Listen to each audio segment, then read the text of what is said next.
Bangkok is a hot mess. It's grown too fast in 50 years. An experiment in free market urbanism. 100-kilometer sprawl of bland concrete boxes, punctuated at random by glass towers and gigantic shopping malls. Its streets are canals filled with pavement, witness to some of the world's worst traffic and bloodiest accidents. 2-hour commutes. Our clients spend more money on their cars than their houses. Taxi drivers are incentivized to put in endless manic days fueled by energy drinks and methamphetamines. Pedestrians negotiate treacherous footpaths, pushing past street vendors through air thick with diesel fumes, coal ash, and chilies. We wore masks before they were cool. All this concrete soaks up the sun and radiates it back to us, ensuring a slow, sweaty roast, even at night. We compensate with too much air conditioning, supercooling a single mall with enough electricity to power 3 entire provinces. When it rains, it floods. We fight over where the water should flow, while the city sinks 10 centimeters a year under the weight of all the concrete we keep piling on. We'll be underwater in 2050. But impending doom doesn't cramp Bangkok's style. The idle wealthy continue to shop, hoard real estate, and leverage family connections to perpetuate shocking inequality. Migrant workers pour into the city in uncountable numbers to build our malls and condos, and then to clean them and serve our food. In ugliness, beauty is big business. Every corner shop is stocked with whitening lotions. Strip malls boast walk-in plastic surgery and Botox clinics. The young and pretty of K-pop and soap operas are ever present in our peripheral vision, so thoroughly do their images dominate our spaces. Condo towers spring up like weeds, bought out floors at a time by investors before ground is broken, and sold several times over before anyone lives in them. The sun bleaches color from their plastic facades, while black mold creeps up from the nether regions of car parks below. Advertising outlasts architecture. Hot new clubs and cafes pop up, and kids wait forever to post a selfie. In a month, they'll be empty. We'll all be empty. Bangkok is a sci-fi dystopia, someplace between Blade Runner and the Hunger Games. We love it. For all of its deadly serious problems, it's lively and colorful and always thriving. It finds a way to tolerate diversity. Its spaces and culture have enough nooks and crannies for alien life forms to propagate. It's an artificial reef for contemporary culture. It's a place we want to live, to be a part of, and contribute to. We are not trying to fix Bangkok. Its problems are inseparable from what we like about it. We just want to paint a little patch of this canvas that somehow both belongs to the whole big picture and yet expresses something of our own identity as outsiders and critics at large. Thank you, Nariman. I think the previous video is a part of the lecture that my partner and I usually give, and we just did one earlier this year for the University of British Columbia in Canada, and it's also available online at thingsmatter.com/movie. So that would lead to the movie. And the reason I wanted to show the movie at the beginning of this lecture because it kind of described Bangkok quite well, you know. But since we cannot see it, it's okay. I'll describe it to you. And as Nariman was introducing me and my partner and our studio, Things Matter, I spent 12 years in the Western world. In that, you know, from the age 16, I left Bangkok, and then I went to study in England a little bit, and then I spent 10 years in the United States before I come back to Bangkok when I was already 28 years old. So I'm saying this because a lot of my idea about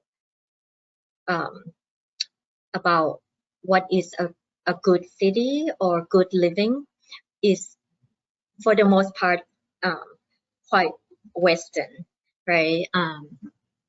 and since today topic is about living, so I guess for me, I'm gonna go through the lecture describing what I thought is a good living for me, or how I'm living in Bangkok, right? But a lot of those ideas, I was living in American cities, and where I could, I could walk to school, or I could bike to school, and then I later lived in New York City, where that's is a very urban place, right, with great public transportation, great neighborhoods. And so in a way I was inspired by those kind of living. And um, I'm showing a picture of Jane Jacobs here in her book, and it's because of, urbanists like her has a lot of influence on my idea what is a good city, right? So then when we come to Bangkok, I'm gonna show you this video, and this video is a video that we took from the what we call SkyTrain. So it's our mass transit system here. And so we took this video to show you, hopefully to show you briefly what is Bangkok, right? For those of you who have never been here. So it's, this now the train go quite extensively, and Bangkok is sprawling like crazy. Officially, I think the population of the city is about 10 million, but there are a lot of people from the country, from other provinces, and also a lot of migrants from, let's say, we get a lot of labor from Burma and, neighboring countries. So the number of the population is actually is quite more. And also, that's the greater Bangkok, and then the other cities beyond that kind of sprawling a lot. So I think a lot of people would say that, the real population of Bangkok is probably close to 18 million people. And so it's a very dense, congested, polluted city, with a lot of people and a lot of, you probably hear about a lot about Asian cities like Japan or Korea, and it's very much like that. It's a city filled with shopping malls, K-pop, soap opera, I don't know, a lot of commercial stuff, right? To live in Bangkok is very different from how I grew up, or how I spent my college life or my early adult life. So coming to Bangkok is quite is a big project, and I guess that's why I call the lecture, living as project, because as much as I enjoy Bangkok, it is not the most livable city in the world. And you have to, I mean, at least for me, I feel like you have to design how you want to live. And that's how I have been doing, in that, I kind of design my practice, and also I design how we would live and work, so that it work with this city. And so this is again taking from like a highway, right, to show you the cityscape of Bangkok. And I want to give some interesting statistics here, in that if you look at Bangkok as as tourist destination, it is ranked probably it has been almost like number one, right? For many years, I think everyone wants to visit Thailand and Bangkok and wherever, right? But then when you look at the ranking in terms of livability, you probably see a lot of Scandinavian cities and European cities on top, right? And Bangkok ranked like close to 100, I think right now it's like number 98 in the ranking of livable city. And I think you can see why. It's because it's, you know, it's dense, and it's still developing, and it's polluted and congested, has the, you know, one of the worst traffic jam in the world, right? So to live in Bangkok, I kind of I take what I like about it, and, you know, I use that I use that as a resources to build my life and practice. And so now I'm gonna show you quickly what kind of thing we do a little bit before I move on to how I live and work. So because the city is filled with shopping malls, and, you know, and a lot of people or clients are willing to pay to advertise or to sell their products, right? I kind of, a lot of our work from at the beginning was in that kind of commercial realm. So we started with doing small scale installation work. And, you know, when we were in school or in the US, this kind of thing is viewed as more like, you know, fine art. It's like installation would happen in museum or gallery, you know, or something that is more less commercial, right? But we took the advantage of the commercial situation, I guess, in Bangkok, you know, and then we took whatever work that we got. This is, I'm talking at the beginning of kind of like early, the early part of my office, which is close to 20 years ago. So we did commercial work, but then we kind of like utilize it in a way, like we use it as an excuse to do fun things or experiment on things that, you know, that we value as art or design, right? So for example, this one is an exhibition in a shopping mall for is for some music event, and we were displaying music memorabilia, so you could see what's being displayed is, you know, record, CD, and stuff around music, you know. And so we kind of design a display. Is this, you can see is this is two video camera kind of looking at the commercial object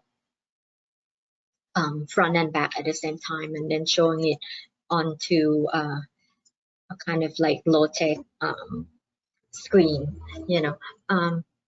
So I'll go more quickly about my projects, but so this is also another one. This is a toy exhibition, so also for a shopping mall, right? But we did design the display for it, and I want to show you the feeling of the event. You know, when do they do this kind of thing? They are willing to put money in it, like, you know, for us to make stuff, because then a lot of people show up, and so that they can advertise their things and sell a lot of things, right? And it's also, as you can see, the cameraman here is also televised, you know. So there's a lot of this going on in the city. Maybe not now because of the pandemic, but it's quite normal in, I would say, in Asia, right? This is another one that we did. This is a kind of object to. It's funny because the client was trying to sell condo, so it's telling us to, like, you know, okay, you can do whatever, you can just make something fun to attract attention and people come, right? And then we talk about our condo unit, you know. So what we did is a kind of like, we kind of play on the idea of private space, and kind of linking it to the dwelling unit that they were selling, and all these things, you know. We use what is available in the city, including the resources, meaning like, you know, what you are seeing here, like the material that you see, we went to, in Bangkok, there's different district, you know, and then there's like fabric district, like steel district, and we kind of see what's available and also what kind of skill that we could work with. It's very different from, you know, when I went to school. It's very, I guess I said that before, that it's like, you know, it's Western way of training, right? And also it, a lot of things I learned is about Western building industry, right? With contractor, with like, you know, proper kind of way of working. But then when I arrived Bangkok, everything is quite different, and I have to kind of design or improvise my way of working with what is available, in terms of everything, right? I think you see now from clients to material and then to local skill. But it's exciting because then it's like, you know, what we get or what we arrive at is quite unexpected in a way.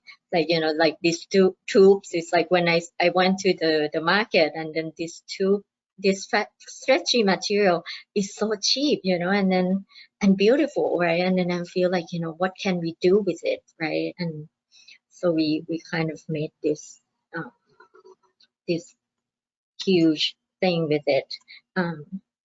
So almost like every day I learn from the street. This, I think Nariman has been to Bangkok, so he's probably have seen this.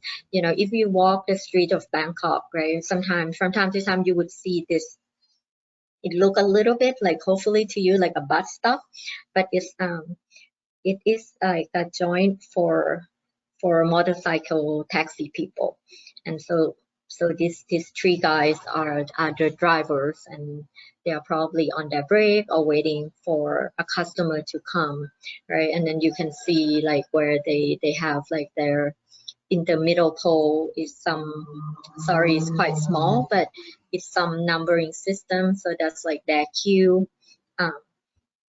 You know, and I don't know, if you walk the street of Bangkok into little streets, you would see a lot of this kind of structure, and they're all different. You know, there is not like I guess you are in Vienna, right? And I have been there, and your bus stop is beautiful, and it's probably like it's very much the same, you know, everywhere, right? Because you neatly manufacture it or produce it in a factory or something and then install it.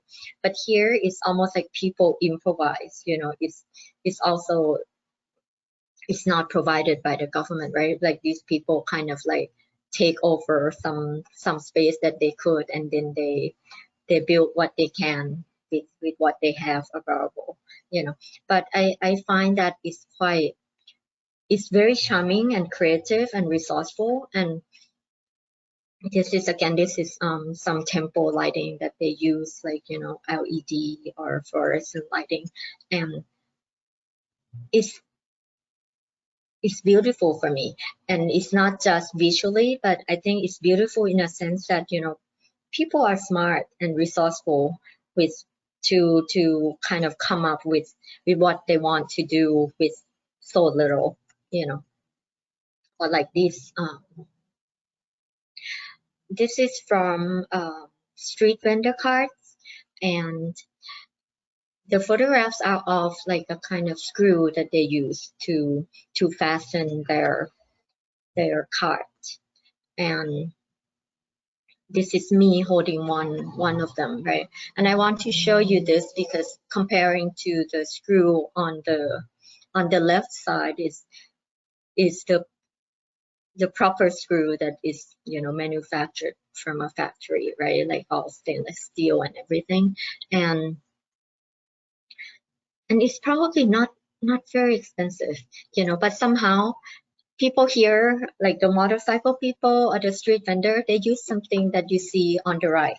You know, they kind of they make it themselves, you know, from whatever they have, right? And so my partner actually collect these, and this is like from his collection, and they're all quite different because I think you can tell that it's different people making it, right? And they are not intended to mass produce it, right? They just do whatever they needed to do.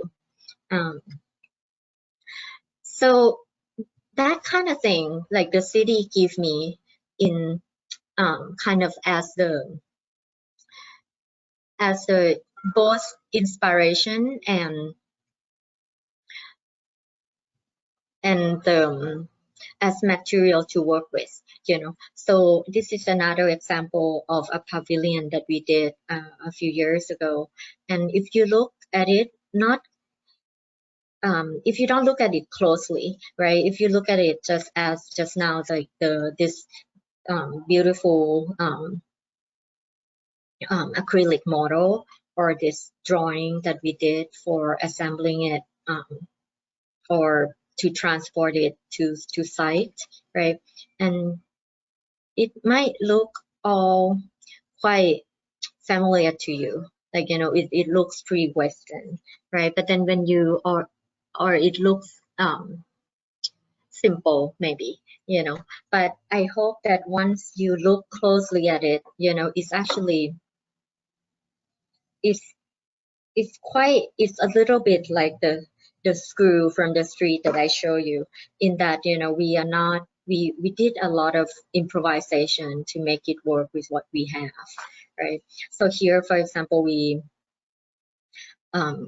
were invited to do this pavilion with bamboo, and we thought that, oh, Asia, Thailand, bamboo, a lot of good skills for that, and maybe in some place, right? But bamboo also has limitation in that, yes, you can do a beautiful crafted object, right, if you have time. But when we do this kind of thing, this is a pavilion for an architect's fair, which needed to be built, in 3 days, right? So the only way for us to be able to do it in time is actually not with not with just bamboo, right? So we kind of, the main structure, well, the main skeleton of this thing is actually steel, and then we weave it in place with bamboo. So it's a combination of materials, and and this is showing you a time-lapse video of when we assemble it together. And so I feel like, what this some people might think that, okay, this is like, this is not pure, it's not just a beautiful bamboo structure, right? But for me, this is quite beautiful and contemporary, and I would call it also vernacular, right? Some people would describe vernacular architecture as they might think of like, something very quite local or authentic, right? They might imagine like beautiful bamboo huts or something, but I think that in this contemporary time, in this contemporary city, is what is vernacular has changed so much. Okay, I'm gonna go on to, sorry, I never give this lecture before, so it might be too long, I'm sorry. Okay, so I'm gonna skip to actually how I live, yeah, but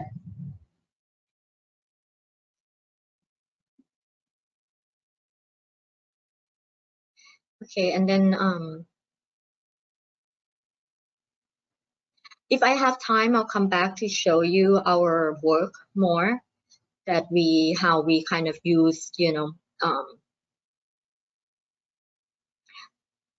we use local skill, or we work with the. But Savinee, that is interesting, Yes. very interesting. I think we have. You have time? Yes, of course. Yeah, okay, but Yes. I can come back if we have time for this part, because it's more about our work, so I think it's okay to skip. But just to see, I want you to see that, okay, it might look like, Western modernist house, right? But we do work a lot with the the local climate and local skill, you know, like to make the beautiful raw concrete house, you know, it's not done nicely. Actually, I'm showing you this like very crazy formwork, you know, and it looks so, I don't know, like when I saw it, I laughed, you know, it's just like, it's it's it's very messy, right? And it's like they just don't even like try to make it look nice. They just, okay, they do whatever they can to make the support for this formwork, you know. And I actually, every time every time when we show our work, I think we show this photo that, you know, okay, it was pretty ugly before it turned into some pretty things, right? So this is that house with that you see the formwork. This is one of the first houses that we made, and it actually was for a friend who she also lived in Bangkok and not far away, you know. So when you look at this formwork or the texture that you get from the wall up close, it doesn't look like you know, something that you see in a Western magazine, right? It's the formwork itself is so crude, you know, but it's quite beautiful, you know. Our client, she has a wall that she loved very much, and then, you know, it looks like a painting to her, right?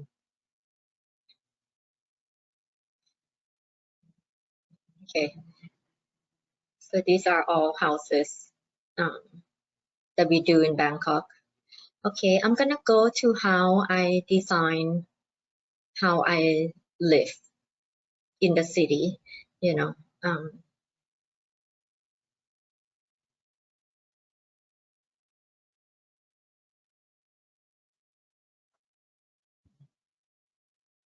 Okay, what you see here is my neighborhood. Is in quite a central area of Bangkok, and now it's actually considered part of the CBD, so Central Business District, even though it's actually it's huge now. That district is comprised of a few districts. Okay, but I want to show you this because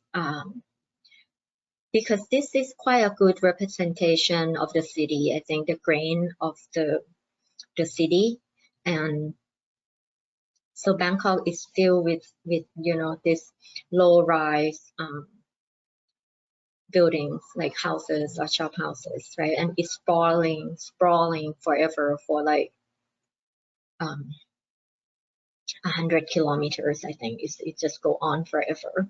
Okay, and this is okay. So in the center, the arrow is showing where I live right now, and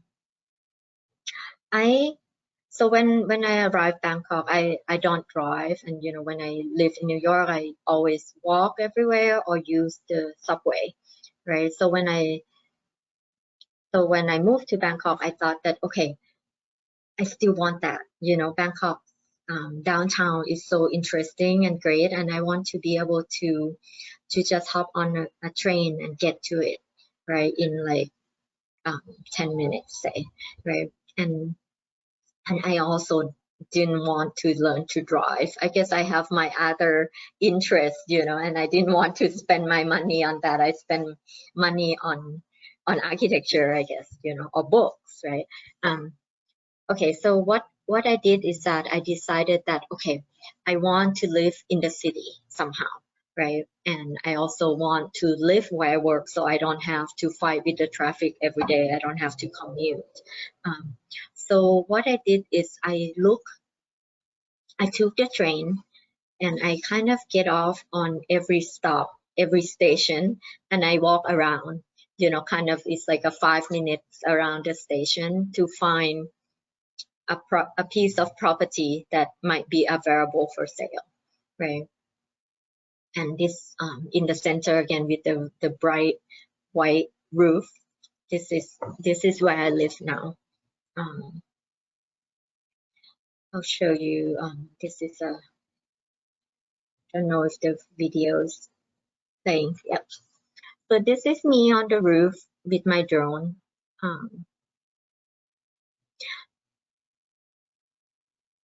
Trying to show you the neighborhood and the street.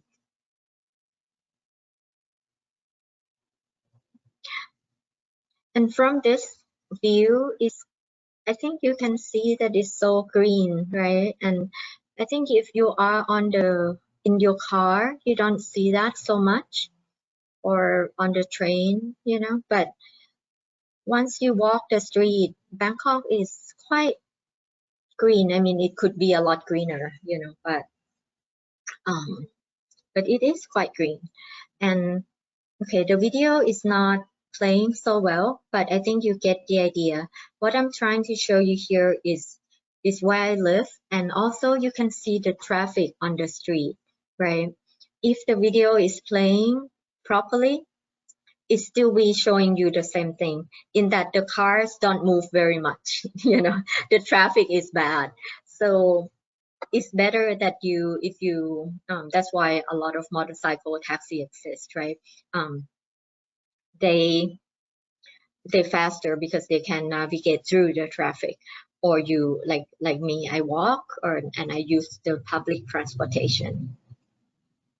So this is how I choose, or I find my building.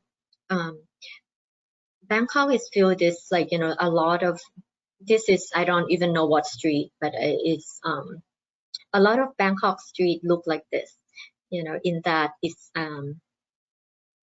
the street would have what we call shop houses. So it's this concrete building about, you know, a few story tall. Most of the time they are 4 meter wide and 4 story tall. It's almost like everyone just copied it everywhere somehow. And this were built probably in the 50s. So, you know, 60, 70 years ago, and somehow it just is everywhere, right? And at one point, these are mixed use buildings. So I'm not sure how it's called in Vienna, but I think in New York, there are a little bit like brownstone building or cast iron building, in that, you know, they are mixed use building. So on the first floor, on the ground floor, is usually commercial space like shops or restaurant, and then people live above it, right? Like the 3rd floor above. This is a closer look at it, right? You can see the beautiful skeleton of the concrete architecture behind, you know, behind this mess, right? And it explains the typical current use quite well, in that you see like a kind of shop or restaurant on the 1st floor, and then you see above on the 2nd floor, you see people doing their laundry, right? Because they live up there. And also the floor above is also usually typically for living. And here on the right, you know, is an example of a kind of like of a hardware store or plumbing store, or steel store. And quite a number of people still live like this in some area, but it's disappearing more and more, in that, you know, because of shopping malls and cars and also public transportation, people kind of bypass these shops, right? And they go straight into shopping malls. So a lot of these shops don't have very many customers, you know. So like this one that you can see with an old lady, we call old lady ama, right? So kind of like an old grandma, right? And what you see in front is actually she's doing it's probably some Chinese holiday, and then she's doing some offering to the ancestor, you know. And then beyond you see the product that she sell, right? And So a lot of this closed down, right? But some that exist, and only because they are able to sell to the, how you call it, to the local, like, you know, if in that neighborhood there's like handyman or people, enough people, then they still buy from this kind of shop, you know. But more and more people move out because they don't work this way anymore. They move out and then they want to live in condo, you know. So there are a lot of these that are closed down, and I think you can see here a lot of them have, like, you know, metal grate, that kind of for security, right? But people who live in it now, a lot of them just use it to live above, but they don't even have store on the first floor, right? And so when I did my research to find my house, I found one, and it's actually on the very right corner at the edge of this picture, and that's the building that I found. And it's like about 3 minutes to the train stop. And this is how I found it at the beginning. You see the sale sign. It looked very bad, you know, and it's for sale. It say for sale at a very good price, it said, right? So this is close to, I think more than 10 years ago. That's when I got this building. So my partner and I went to see it, right? And it looks scary, you know, like the dark photo that you see, it was like that when we went in, you know, and has a lot of garbage inside and everything. And at the time I didn't have enough money, but it's still a very good price, you know. And then I feel like, okay, I should take this, you know. And so we did. And I think the reason we got it also because a lot of people see it and they might not believe that it could be nice to live in, you know, or they think that it would cost a lot to fix it up. And it's quite true, but it also depends on how you go about doing it, right? But so my partner and I kind of did it as cheaply, or, you know, we did almost everything by ourselves as much as we could in order to save money, right? But the first thing we did is what you see in the lower right corner is we demo everything, you know. It's just so dark, and I feel like, you know, there's like beautiful tree behind, right? Like huge tree in front and back of the building, and all those old windows, you know, just block out everything. And so I feel like, okay, the first thing we have to do is just we have to let light and air in, right? So that's what we did. And we renovated the building. So, and this is in one of the very first publications that published our office and house. And I like to show this one because it's also the magazine called Urban Potential, you know, and they recognize that, right? That is it's not typical, right? But these shop houses that we see around has this potential to be like this again, right? And so in a way, I still use it like the mixed use program that it used to be used in the 50s, but we use it so that it kind of worked with our program, you know, in that it might not work as a store anymore, right? But we use it as a design office, so it's perfect. Our staff could commute to it quite easily by train, right? And we could live above, right?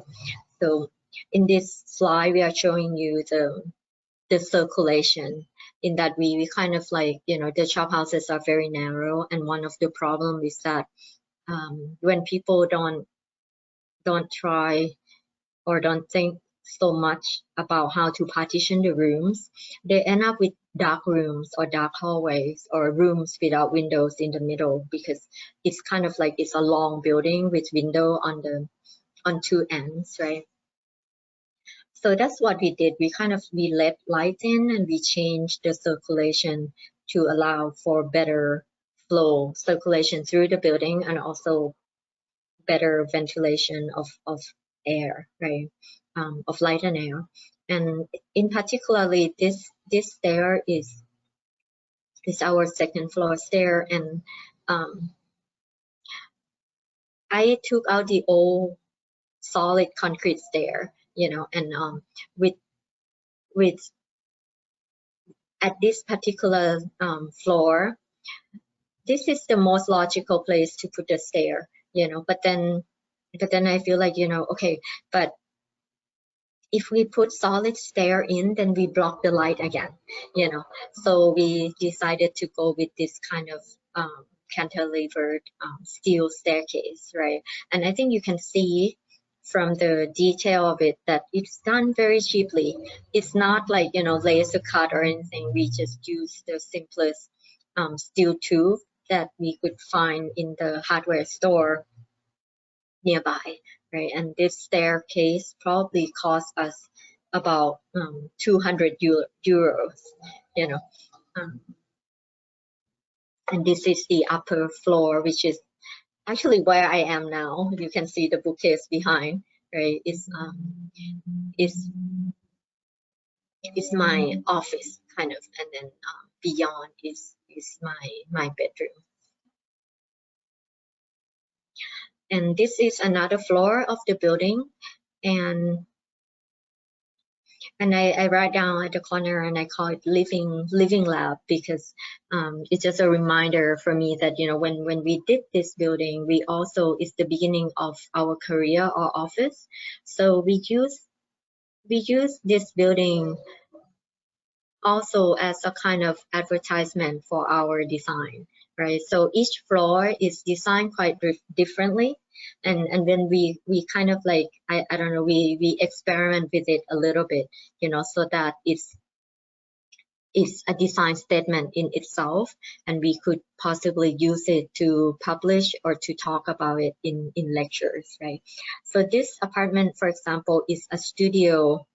It's a 1-bedroom / studio space, and it's showing the bedroom box that is closable. You know, this, I think you can see the black box, but when it's closed, it's windowless, right?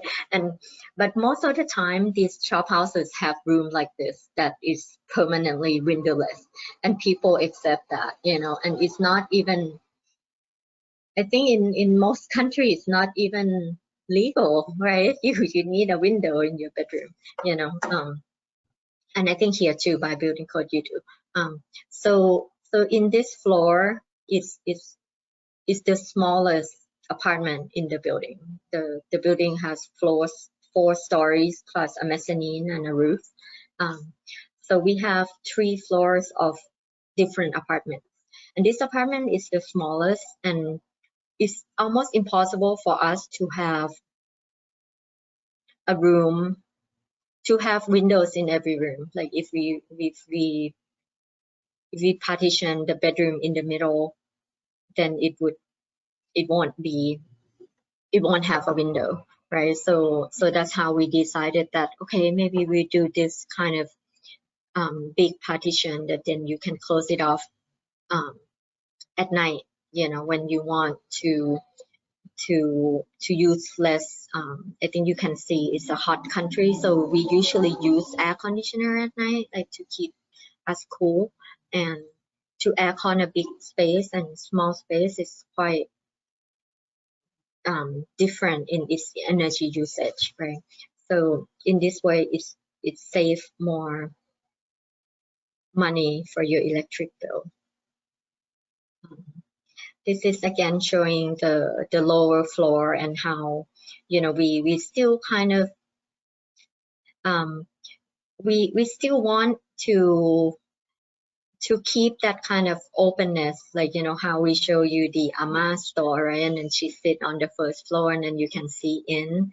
So we don't want to entirely close our first floor. We still want to have that connection to the street. So that's why we did that. And then we from time to time, we open up the whole front, you know. But what you see on the right side, the bright orange staircase up, that is quite atypical of the shop houses here.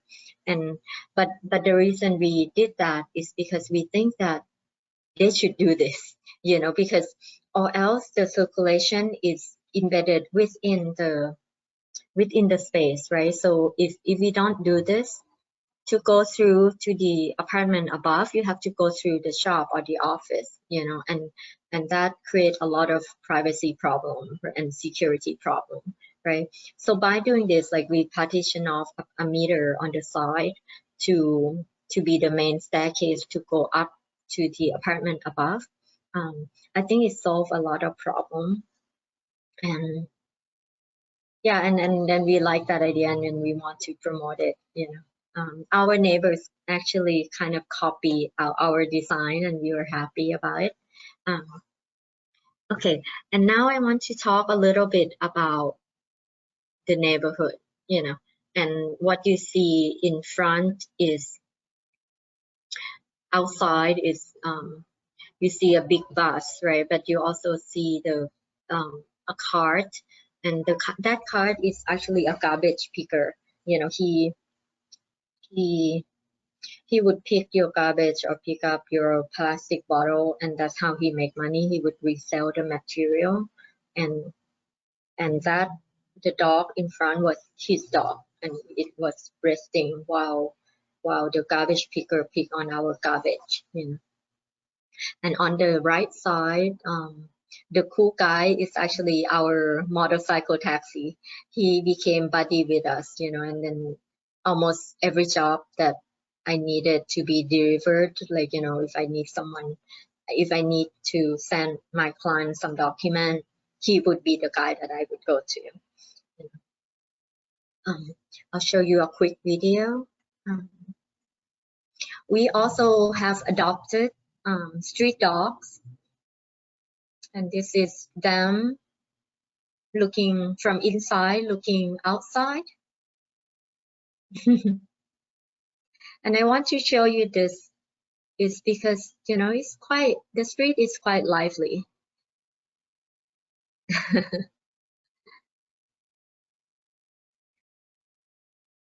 And okay, and I show you that because that is I feel like, you know, for me, a good living is not just you having a nice space to live or, you know, a clean, modern apartment to live in and the ability to travel to, you know, to downtown. It's not just that, right? You also need something in between, and for me, that's the neighborhood or that scale of the city that is quite important, right? And it's kind of like it gives you the connection to where you live, you know. And I think in Bangkok it's quite hard to have that because a lot of people drive and a lot of people now live in the suburbs and in what we call, like, you know, I don't know, it's a little bit like bedroom community in that that's nothing. It's just like it's a huge huge, I don't know how you call it, like area of just houses, right, and nothing else. And so it's not like that it's a little town in itself. It has no downtown, right? It has no shops, it has no restaurant, it's only houses. And so for them to socialize or to go out, then they would drive into the city. And a lot of people do that. And that's how the city is so congested, right? That's part of our traffic problem because everyone wants to come downtown to work and to do whatever. But I feel that, you know, actually each neighborhood of Bangkok still have that grain of neighborhood life, right? Of a sustainable section in itself, you know, but you have to, in a way, look for it or work for it, right? It's not like, you know, okay, if you go to, let's say, New York, then that's like, you know, West Village or, I don't know, East Village, Soho, that's different, clearly defined neighborhoods, right? And then like that's like well-known restaurant or shops, and people understand it as a neighborhood. And but in this kind of like Asian sprawling city, you just view it almost like, you know, this endless sprawl, right? And then you didn't realize that there are pockets of um, neighborhoods that is quite, is, I think that is still exists, and then it would, I don't know, if it would improve your life if you engage with it, you know. So I live in this area, right? And I feel like, you know, because I walk, I could walk almost everywhere in about 5 minutes. You know, I live close to there's a temple close by. Across the street is a supermarket, and that's in the upper right corner is a hospital, and that's also a vet for my dog to go to. Almost I don't have to leave my neighborhood at all. You know, there's a shopping mall, there's a cinema, right? Cafe. It's all kind of within reach, you know. So a lot of time, even before the pandemic, I could go on for many days just living in my area, right? But I don't think a lot of people do that. A lot of people drive and then they skip the whole neighborhood entirely, and then they go to downtown or whatever. But I feel that because I walk the street, I'm surprised that then, you know, people started to know my name. I never remember introducing myself to the motorcycle taxi, right? But I use him enough time, but it's always more like that's like a little step, right? Always I just call him like you, and I never like feel like, you know, okay, I have to introduce myself, right? But slowly we start knowing each other's name, or, you know, when I go to a restaurant every day, right? And then I never know the waitress name, but then one day she just say my name. She's like, you know, do you want the same thing today? I'm like, how do you know my name? You know, and I think it's because it's just that's how it works, right? Like you live in a neighborhood as a pedestrian, and slowly you know the street, and the street know you, you know. And I think that's that for me make it very livable. Um, so I think, I don't know, like, you know, I'm quite happy with how I live and work, and so I still like Bangkok as a big, you know, this super dense city, and with all its problem, you know, I still want to promote people to come and live here, right? Or to promote people who live here to live like how I live in a way. You know, it's not fancy, right? But I feel like it's comfortable, you know, and it's quite sustainable, right?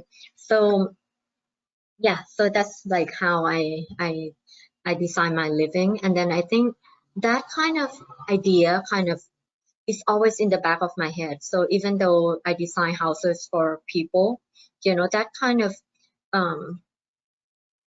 this all these ideas or belief kind of it always presents in the projects that we do, you know. And then this house and office has been published several times, and I think for me it's, I mean, yes, it's good advertising for our firm, but at the same time I feel like, you know, I like it that I get to advertise this idea of, you know, of good urban living, right? Of the potential of this, of reusing this old structure that exists in the city. But, you know, I don't know, I see so much potential in it that I feel like, you know, okay, I want to sell this idea, right? So I did sell it over and over. Like, you know, we were in, this one is, I'm so happy with this one because our dog who we adopted from a temple, Kundan, is also on the cover, you know. So I think we didn't ask to be on the cover, but we were on the cover. So I think in a sense also I appreciate that because I feel like, you know, okay, people get the idea, people think it's good also, right?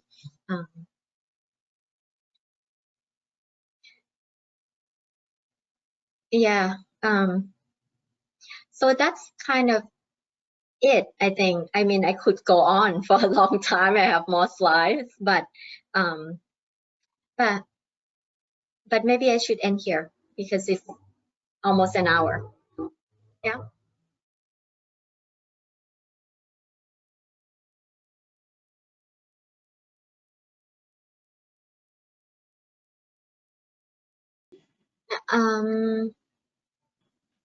Not shop houses.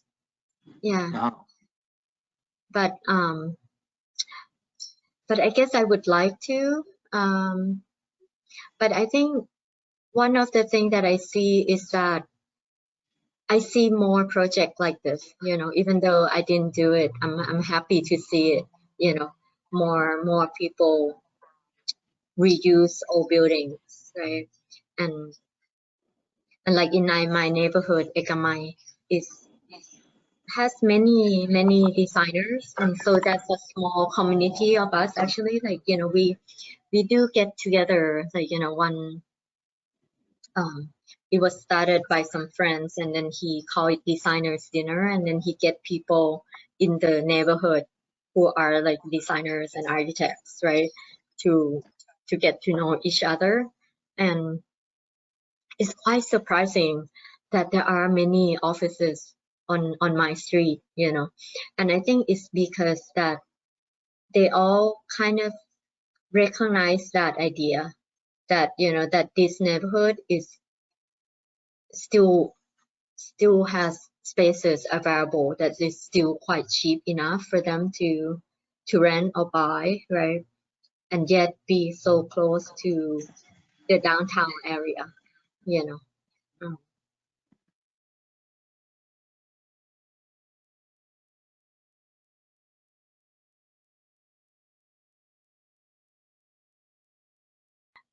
It's quite, I guess it's quite tricky, you know, when you renovate old buildings, right? And if yeah, somehow we this is the only one that we have done for shop houses. But we do, but I feel like, you know, from this idea, we do get clients who appreciate the same kind of aesthetic, right? But somehow it never, like, you know, they come with an old shop house. I would love that, but not yet.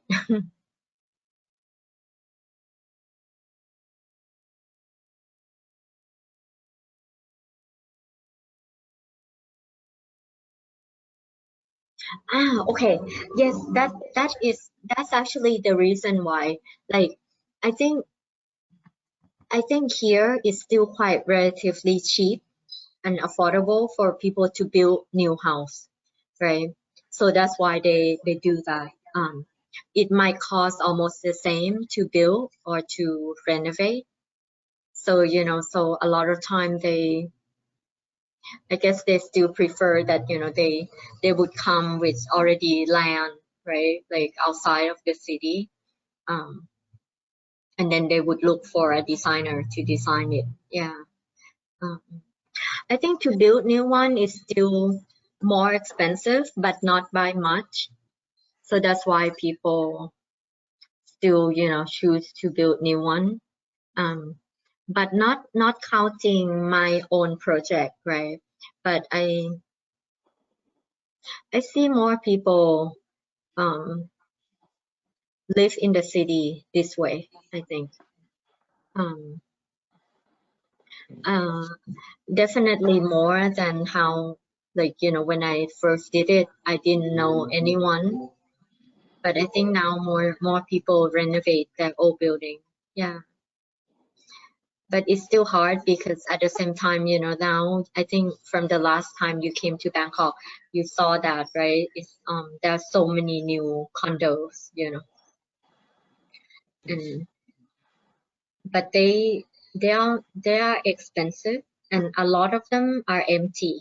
I don't know who's gonna buy them, you know. It is also a secret for me who buy all these expensive houses. Hi. Okay. Hi. Okay. Hello. My name is Ruhul from Indonesia. Yeah, Hi. it's a great lecture from you, Oh, thank you. Miss Savinee.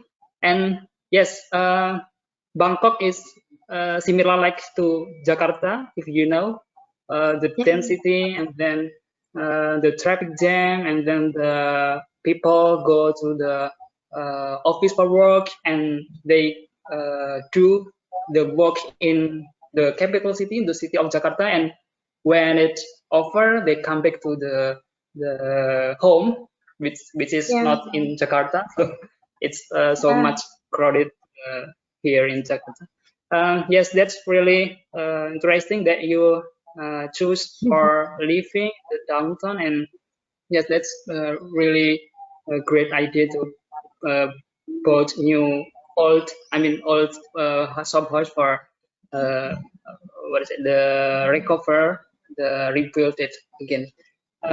My question is, people actually choose for living in the settlement, in the residential area, in the residential. So they feel comfort, so they got neighborhood, maybe some in the district, so they can socialize each other. But you choose the commercial area, which is it's really dense and maybe not really quiet, maybe because of the Yeah, it's noisy. vehicle, Yeah, and then yeah. the situation, and so on. And I feel like the people still uh, choose the residential area for the living, and but your idea is good for build the old shop house and make it for living. Are there so many people uh, got the idea for your great idea, or there's not really much people know the thing, since you have good publication in the magazine or something, that this publication, but can it be change the people idea, the people perception to live in the commercial area, or that's the idea. And the second, maybe, how can you feel comfort in that commercial area? It's so not really quiet, and how can you still comfort with the situation? Thank you. Yes, thank you so much for your questions. Those are great questions. I think I maybe I didn't explain the neighborhood so well, because maybe it's a mistake to call it CBD. In that it's not CBD in the Western sense. You know, it's not downtown Chicago, or it's not, you know, midtown New York that is all high rises, right? There are very small area of Bangkok that is like that, you know, that is has super tall office towers, and that would be like, say, you know, Silom or Siam Square, right? But then beyond that, it's very low rise, but still dense, and a lot of commerce, but all still very mixed. So let's say in my neighborhood, you know, if there's still a lot of market or people selling stuff on the street, you know, and that I think even like my area is already quite further out, you know, but even in some area that is closer to, let's say, the real CBD, there's still that sense of neighborhood. Like, you know, you would see a lot of food stall on the sidewalk, you know, a lot of stuff like that that is not all big commercial stuff, right? Like the street life still exists almost everywhere. I mean, now it's less because they try to make street vendors like illegal, right? But there's still a lot of that kind of how you call it, like pedestrian scale commerce that exists on the sidewalk of Bangkok. Yeah, and so I think it's still quite mixed, you know, like let's say if in like I don't know, I'm trying to think of a very typical Western downtown area, right? So, or even in Singapore, if you go to a super downtown area on a Sunday, there would be nothing, right? Because no one lives there. They just work there, so it's only busy during the weekday, right? But I think in Bangkok, it's not so much like that. It's busy every day because it's still quite mixed, you know.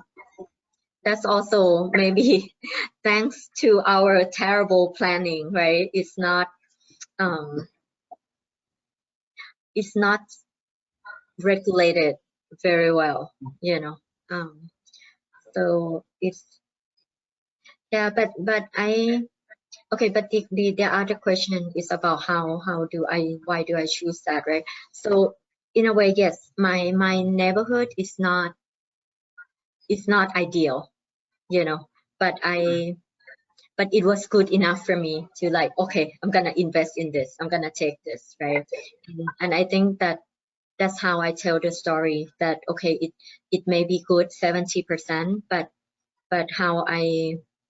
I work for it in order to create like a lively neighborhood for myself, right? Like I make friends with the taxi people, or you know, I know the garbage picker, right? So it's I create that life, I think. About the noise or the pollution, I didn't explain very well. I didn't show you the floor plan of the building, you know, but the building is quite long and it has the street front, and then the back side kind of face like a more residential area beyond, right? So the main street is on one side and then smaller street is at the back, you know. So I put all the bedrooms in the back, and in the front is, you know, either my library or dining room or office. So the bedrooms are always more quiet. Yeah. So but you are so right on, you know, if you are someone who cannot stand noise, I think you will like it. Okay. Yeah. Thank you. Thank you. Professor.